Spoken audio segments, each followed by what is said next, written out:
કેશોદના જલારામ મંદિરે યોજાયેલા નેત્ર નિદાન કેમ્પમાં સાંધાના દુખાવા, સંપૂર્ણ બોડી ચેકઅપ તથા હોમિયોપેથિક દવાઓનો દર્દીઓએ લાભ લીધો। કેશોદના આંબાવાડી વિસ્તારમાં આવેલા જલારામ મંદિરે નેત્ર નિદાન કેમ્પ, સાંધાના દુખાવાના બોડી ચેકઅપ તથા હોમિયોપેથિક કેમ્પનું આયોજન કરવામાં આવ્યું છે। રણછોડ દાસજી હોસ્પિટલ રાજકોટના સહયોગથી 333મો નેત્ર નિદાન કેમ્પ આજરોજ યોજાયો હતો, જેમાં 280 જેટલા દર્દીઓની આંખોની તપાસ કરવામાં આવી છે। જરૂરિયાતમંદ મોતિયાના ઓપરેશનવાળા 65 દર્દીઓને રાજકોટ રણછોડ દાસજી હોસ્પિટલ ખાતે મોકલવામાં આવ્યા। વિનામૂલ્યે આંખોના મોતિયાનું ઓપરેશન કરી જલારામ મંદિર સુધી પરત મૂકવા સુધીની વ્યવસ્થા પણ વિનામૂલ્યે કરવામાં આવે છે। કેશોદ જલારામ મંદિર ખાતે છેલ્લા ઘણા વર્ષોથી યોજાતા નિઃશુલ્ક નેત્ર નિદાન કેમ્પમાં અત્યાર સુધીમાં 333 જેટલા નેત્ર નિદાન કેમ્પ યોજવામાં આવ્યા છે। લગભગ 23,910 જેટલા મોતિયાના દર્દીના ફી ઓપરેશન રાજકોટમાં કરવામાં આવ્યા છે।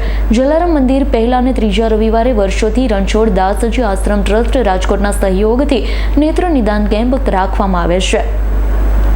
કેમ્પની શરૂઆત ભોજન દાતા અરવિંદ કુમાર જમનાદાસ સોઢા, કિરીટભાઈ સોઢા, જલારામ મંદિરના ટ્રસ્ટી દિનેશ કાનાબાર, રમેશભાઈ અને doctor Snehal Tanna, doctor Paritosh Patel, Mohanbhai Ghodasara, Hemant Gherarva, Sondarva, Ratanben, doctor Bhumi Vanpariya, Dakshaben Mehta, Bhagwatsinh Raijada, નિવૃત્ત મામલેદાર ત્રિવેદી સાહેબ, પરમાર સાહેબ વગેરે મહેમાનો દ્વારા દીપ પ્રાગટ્ય કરી કેમ્પને ખુલ્લો મૂકવામાં આવ્યો છે।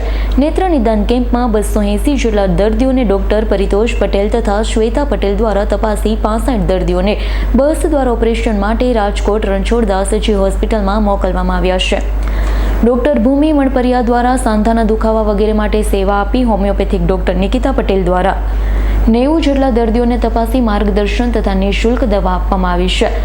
રતન સોંદરવા દ્વારા 40 જેટલા દર્દીઓને ફ્રી બોડી ચેકઅપ કર્યું છે। સાંધાના દુખાવાના ભૂમિ વણપરિયા દ્વારા 40 જેટલા દર્દીઓને નિઃશુલ્ક સેવા આપી છે। દર્દીઓને માર્ગદર્શન સુરેશભાઈ અઘેરા, ભગવતસિંહ રાયજાદા, મહાવીરસિંહ જાડેજા દ્વારા આપવામાં આવ્યું। દર્દીની નોંધણી દક્ષાબેન મહેતા, અશ્વિનભાઈ પટેલ, ત્રિવેદી સાહેબ, પરમાર સાહેબ દ્વારા કરવામાં આવી।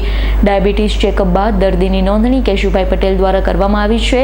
કેશોદ જલારામ મંદિરે 333 નેત્ર નિદાન કેમ્પ દ્વારા 24,000 ઉપરાંત લોકોને નવી દ્રષ્ટિ આપવામાં સહભાગી થયું છે। કેમ્પમાં જુદા જુદા દાતાશ્રીઓ દ્વારા પણ અવિરત સેવા આપવામાં આવી રહી છે। આજના કેમ્પમાં ભોજનના દાતા તરીકે અરુભાઈ સોઢા પરિવાર રહ્યો હતો। જય જલારામ। કેશોદ જલારામ મંદિર દ્વારા પહેલા અને ત્રીજા રવિવારે આઈ કેમ્પનું આયોજન કરવામાં આવ્યું છે। આજરોજ આઈ કેમ્પનું આયોજન કરવામાં આવેલું હતું, જેની અંદર લગભગ 280ની આસપાસ દર્દીઓને તપાસવામાં આવ્યા હતા, જેમાંથી 65 દર્દીઓને ઓપરેશન માટે રાજકોટ રણછોડદાસજી આશ્રમની અંદર મોકલવામાં આવેલા છે। અમારે આ કેમ્પની અંદર જુદા જુદા દાતાઓ દ્વારા અમને ભોજન સહાય, ભોજન પ્રસાદ સહાય મળતી રહેતી હોય છે। આજરોજ અમારા ભોજન પ્રસાદના દાતા અરુભાઈ સોઢા, અરવિંદ કુમાર જમનાદાસ સોઢા, કે જેઓ આજના દાતા હતા અને આજે અમને સંપૂર્ણ એમના તરફથી અને એમના ફેમિલી તરફથી આ ભોજન પ્રસાદની સહાય મળેલી છે, એટલે કે એમનો પણ અમે આભાર માનીએ છીએ। અમારા જલારામ મંદિરની અંદર અત્યાર સુધીની અંદર લગભગ 335 જેટલા કેમ્પ કરવામાં આવેલા છે, જેમાંથી 24,000ની આસપાસ સક્સેસ ઓપરેશન થયેલા છે અને લોકોને એક નવી દ્રષ્ટિ મળેલી છે।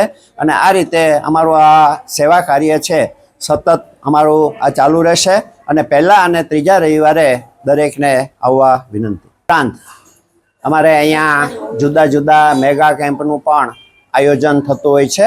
રાવલિયા મધુનો રિપોર્ટ, S9 ન્યૂઝ, જૂનાગઢ। અમારી તમામ માહિતીથી અપડેટ રહેવા માટે જોડાયેલા રહો S9 ન્યૂઝ સાથે।